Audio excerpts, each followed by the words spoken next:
ಕಣ್ಣ ಮುಂದೆ ಲವಕುಶರಿದ್ದಾರೆ, ಪ್ರೀತಿ ಪತ್ನಿ ಸೀತೆಯೂ ಇದ್ದಾಳೆ. ಇನ್ನೇನು ಅಯೋಧ್ಯೆಗೆ ಎಲ್ಲರೂ ಮರಳಬಹುದಲ್ಲ ರಾಮ ಎಂದ ವಾಲ್ಮೀಕಿ ಮುನಿಗಳ ಮಾತಿಗೆ, ಹೌದು, ಕೊನೆಯ ಬಾರಿ ಒಂದು ಶಪಥ ಸೀತೆ ನೆರವೇರಿಸಿದರೆ ಖಂಡಿತ ಹೊರಡಬಹುದು, ನನಗಾಗಿ ಅಲ್ಲ, ಲೋಕಕ್ಕಾಗಿ ಎಂದ ಶ್ರೀರಾಮ. ಅಂತಿಮ ಪರೀಕ್ಷೆಗೆ ಸೀತೆ ಸಿದ್ಧವಾಗಿಯೇ ಬಿಟ್ಟಳು. ಜೀವನದಲ್ಲಿ ಪರೀಕ್ಷೆ ಬರಬೇಕು, ಪರೀಕ್ಷೆಯೇ ಜೀವನವಾಗಬಾರದು. ನಾನೇನು ಪರೀಕ್ಷೆಗಾಗಿಯೇ ಇರುವವಳೆ? ಆಗಲಿ. ಜನಕರಾಜನ ಮಗಳು ಜಾನಕಿ, ಶ್ರೀರಾಮನ ಮುದ್ದು ಮಾಡದೆ ಸೀತೆ, ದಶರಥ, ಕೌಸಲ್ಯೆ, ಸುಮಿತ್ರೆ, ಕೈಕೇಯರ ಇಷ್ಟದ ಸೊಸೆ, ಮುದ್ದು ಮಕ್ಕಳು ಲವಕುಶರ ತಾಯಿಯಾಗಿ ನನ್ನೆಲ್ಲ ಕರ್ತವ್ಯಗಳನ್ನು ನೆರವೇರಿಸಿದ್ದಾಯಿತು. ಇನ್ನು ಬದುಕಿನಲ್ಲಿ ಏನಿದೆ? ಬದುಕಿರುವಾಗಲೇ ನನ್ನ ಕನಕ ಪ್ರತಿಮೆ ಶ್ರೀರಾಮನ ಅರ್ಧಾಂಗಿಯಾಗಿ ಆಯಿತು. ಈಗ ಕೇಳಿ ಲೋಕದ ಜನರೇ, ನನ್ನ ಬದುಕಿನಲ್ಲಿ ಶ್ರೀರಾಮನನ್ನು ಬಿಟ್ಟು ಬೇರೆ ಯಾರನ್ನೂ ಯೋಚಿಸಿಲ್ಲ.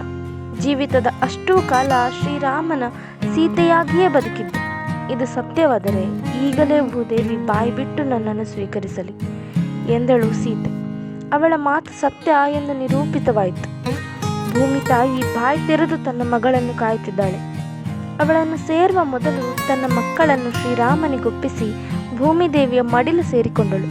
ಹೋಗುವ ಮೊದಲು ತನ್ನ ಅಂತಿಮ ಪರೀಕ್ಷೆಯಲ್ಲಿ ಉತ್ತೀರ್ಣಳಾಗಿಯೇ ಹೋದಳು ಸೀತೆ.